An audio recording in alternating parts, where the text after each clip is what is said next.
অনেক দিন থেকে আমার একটি পাহাড় কেনার শখ, কিন্তু পাহাড়কে বিক্রি করে আমি জানি না।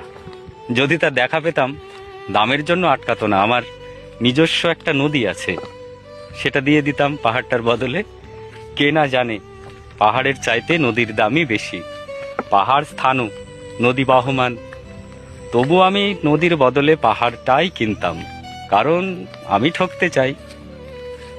নদীটাও অবশ্য কিনেছিলাম একটা দ্বীপের বিনিময়ে। ছেলেবেলায় আমার বেশ ছোট্টখাটো ছিমছাম একটা দ্বীপ ছিল, সেখানে অসংখ্য প্রজাপতি। শৈশবে দ্বীপটি ছিল আমার বড় প্রিয়।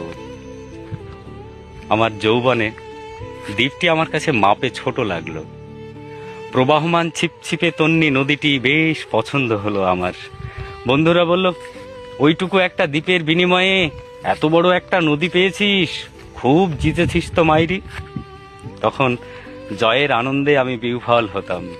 তখন সত্যি আমি ভালোবাসতাম নদীটিকে। নদী আমার অনেক প্রশ্নের উত্তর দিত, যেমন, বলতো আজ এখানে সন্ধ্যাবেলা বৃষ্টি হবে কিনা। সে বলতো, আজ এখানে দক্ষিণ গরম হাওয়া, শুধু ছোট্ট একটা দ্বীপে বৃষ্টি। সে কি প্রবল বৃষ্টি, যেন একটা উৎসব। সেই দ্বীপে আমি আর যেতে পারিনি। সে জানতো, সবাই জানে, শৈশবে আর ফেরা যায় না।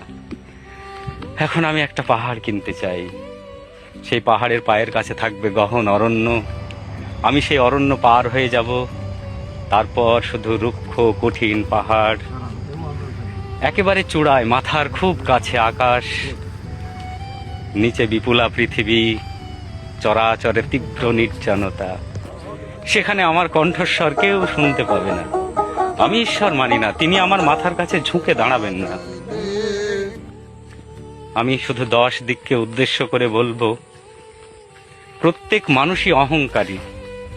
এখানে আমি একা, এখানে আমার কোনো অহংকার নেই। এখানে জয়ী হওয়ার বদলে ক্ষমা চাইতে ভালো লাগে। হে 10 দিক, আমি কোনো দোষ করিনি, আমাকে ক্ষমা করো।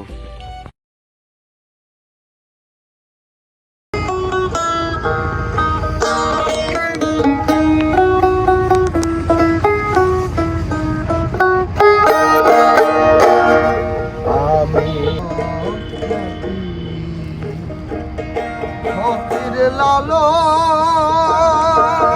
দয়া ফুলের প্রতি